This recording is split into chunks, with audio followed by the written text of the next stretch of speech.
कामचोर बहू।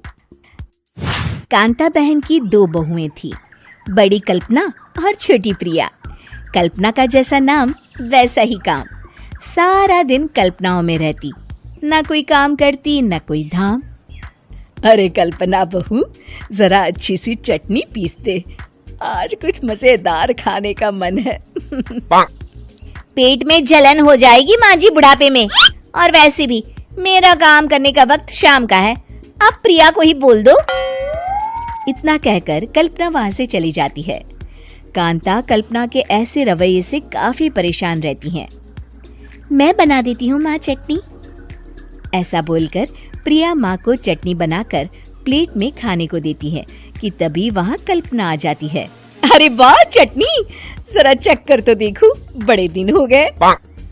अरे नहीं बहू, तू तो रहने ही दे चटनी खाना, पेट में जलन हो जाएगी।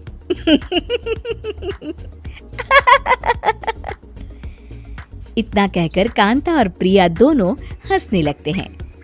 कल्पना सारा दिन या तो मोबाइल में यूट्यूब देखती या फिर सोती रहती।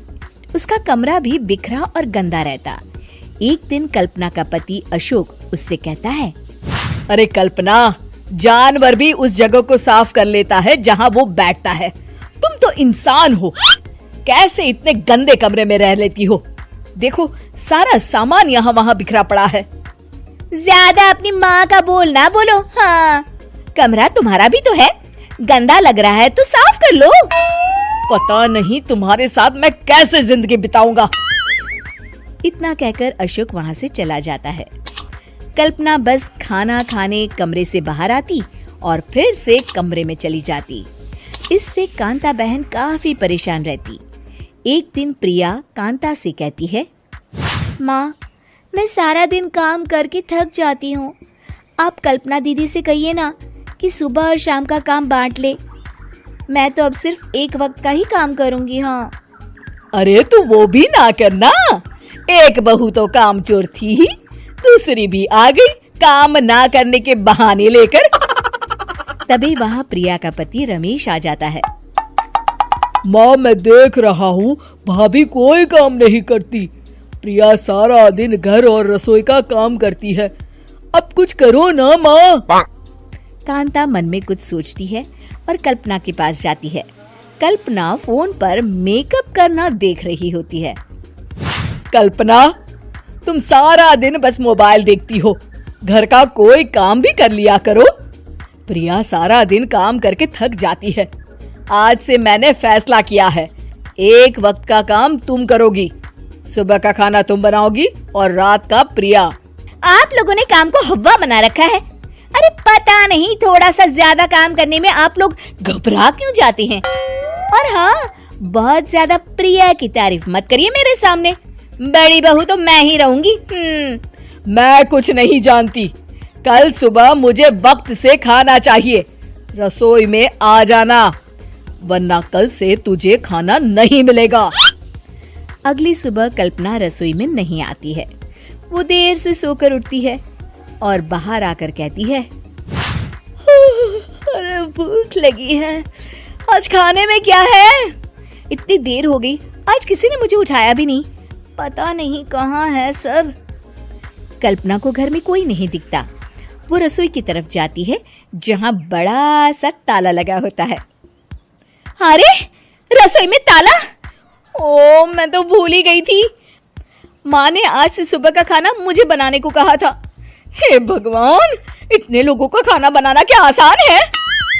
तभी घर के सारे सदस्य बाहर से वापस आते हैं। वाह माँ जी, मजा आ गया छोले भटूरे खाकर। मेरे मुंह में तो अभी भी स्वाद आ रहा है। अरे कल्पना, तेरे भरोसे रहते तो हम तो भूखे ही रह जाते। कल्पना को बहुत गुस्सा आ जाता है। अब बहुत हो गया, आज से मैं अपनी रसोई अलग कर रही हूँ, मैं अपना खाना खुद बना लिया करूंगी।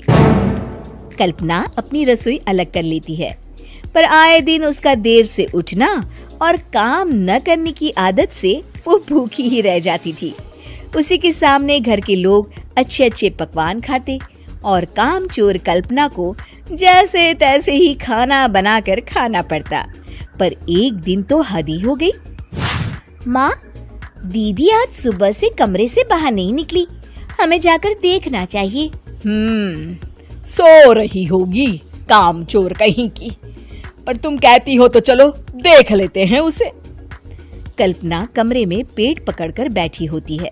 हाय मेरा दर्द, पेट दर्द के मारे मर रही हूँ मैं।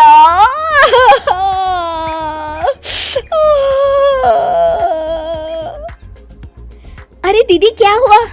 पेट में दर्द क्यों हो रहा है? डॉक्टर को दिखाया आपने? माँ, कल्पना खड़ी होती है और माँ जी के पास आती है। मुझे माफ कर दीजिए, अब से मैं सारे काम में मदद करूंगी, कभी आलस और काम चोरी नहीं करूंगी। हाँ हाँ, वो तो ठीक है, लेकिन अचानक क्या हो गया जो तू काम करने को तैयार हो गई? काम चोर कल्पना। माँ, लगातार बासी और उल्टा पुल्टा खाना खाने के कारण मेरे पेट में इन्फेक्शन हो गया है। काम न करना पड़े इसलिए मैं 2 दिन का खाना एक दिन ही बना लेती थी। बासी और खराब खाना खाने के कारण लेने के देने पड़ गए। पेट में दर्द हो रहा है। चलो अच्छा हुआ, देर आए दुरुस्त आए।